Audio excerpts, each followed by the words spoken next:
Hi, everybody. Welcome to this week's Sparkling Conversation. And we've got Liana Lourens that's going to guide us on mindfulness. Thank you, Liana. Thank you. Well, after I started thinking on this topic again, I realized maybe I shouldn't have taken that on today because in my mind, it's just getting more and more and more. And let me first ask, if I have to ask you guys right now, what are you doing? Just answer me. What are you doing? Listening to you. Listening to you. But where's your mind? Is your mind there? What else are you sensing around you? Maybe you forgot to switch off your phone. Yes. Maybe you're thinking you have to go and switch off the stove or whatever. Is there anything else that you are realizing that sometimes mindfulness, understanding this, that it's about really knowing what you are doing right now? And it's not necessarily a very highly spiritual thing. When I started talking on or delving into mindfulness, I thought it was like this sitting quietly in a corner and just focusing. And actually, mindfulness has got to do with the now, the here and the now, for where you are now, sitting here today, in this moment. So let's take this moment and look at the people who are with us here today. Just acknowledge each other. I'm glad you're here, Hanli. I can see your Karen, I can see you. Raylene, I didn't forget your name. I can see you. Is Amanda around there? But just that, what am I doing? Have you found yourself driving one way somewhere, and after a while you forgot where you're going, and you have, oh yes, I'm on my way this way? Because so as I got busy in the whole thing of mindfulness, I realized that English being my second language, there was something that took a very long time for me to click about the word or the meaning of mindfulness. Because the word mind in my mind immediately goes to my mind. Whereas in English, the word minding has another meaning as well, of hands. If I tell you, what are you minding your hands? What are you doing? It's not all in the mind. It's I am minding my business. I am taking care of it. I am handling it. So the word mindfulness in my mind was, what was my mind full of? My mind. Instead of, what am I busy with? What am I busy doing? So if I have to show you this, just have a look at this.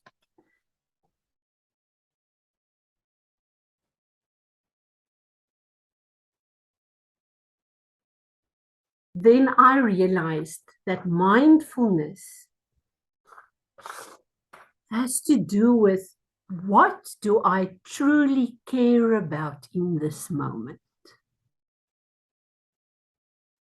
What do I value as so important to put all my senses towards this and minding this business or this person or this thought?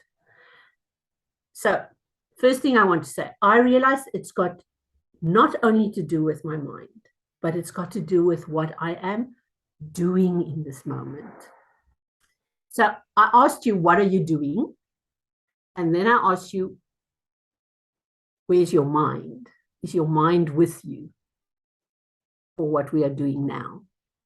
And there was a study done where they asked these two questions and a third question of, they asked the question of how happy or unhappy are you feeling at this moment?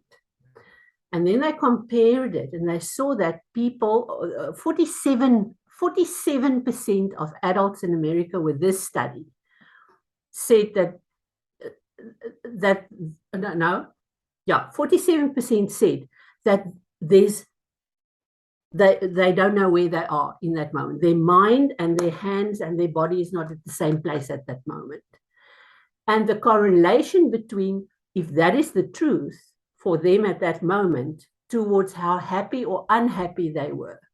The ones that could say, my mind and my hands and my body is at the same place at the same time, they were more happy, experiencing more fulfillment, more joy in that moment than someone whose mind was divided. Okay, so those are the three things I would like to ask. Are you here? Is your mind where you are? And how comfortable or uncomfortable are you in this moment? Or how happy or unhappy or fulfilled or unfulfilled? You can put a lot of different words in there. Okay. So that was just the first thing. Then I realized as I went through this that for my mind, it became more and more and more instead of helping me to focus. And then I found one kind of method where I have his name here if you want to ask me later. Oh, Dr. Richard Davidson. He said, just three things. 3 times 3.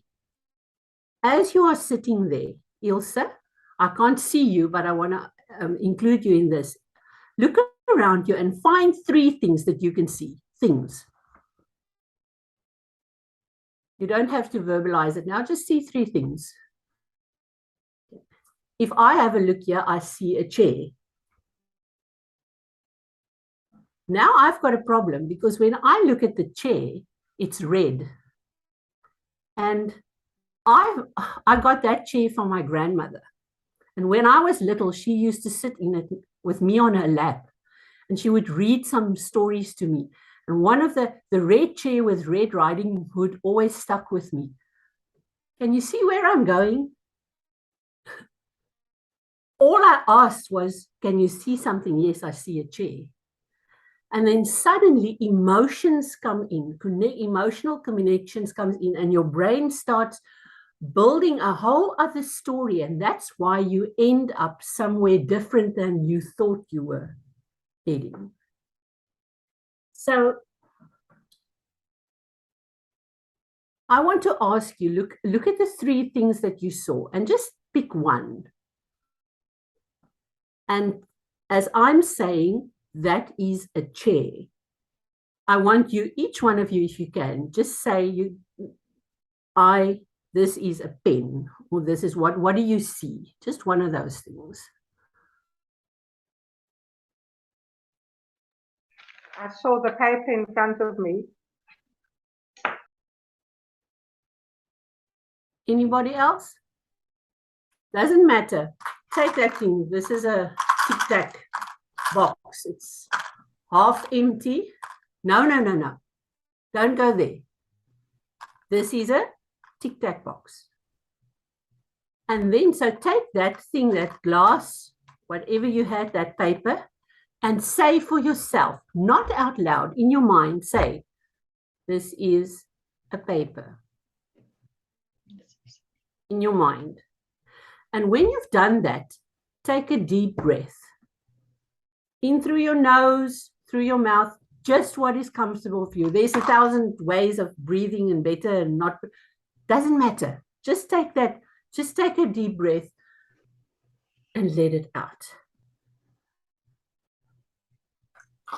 I found if you just do these 3 things, whenever you feel stressed, whenever you have something difficult that's coming your way, you don't need to go and sit in the corner in a quiet place. Just do these three things. Try it. Identify anything you can see that is not connected to the emotion you are feeling. So direct your attention to something else. and say, this, I see a chair. You're telling yourself, I see a chair. Don't go elaborating, just say, I see a chair. And when you look at the chair, look at what it is without emotional connection. It's a red chair. That's it. Don't go further. Breathe.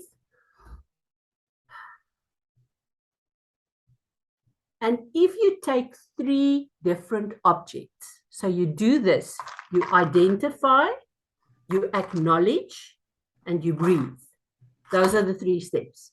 You acknowledge, you identify, you acknowledge, and you breathe.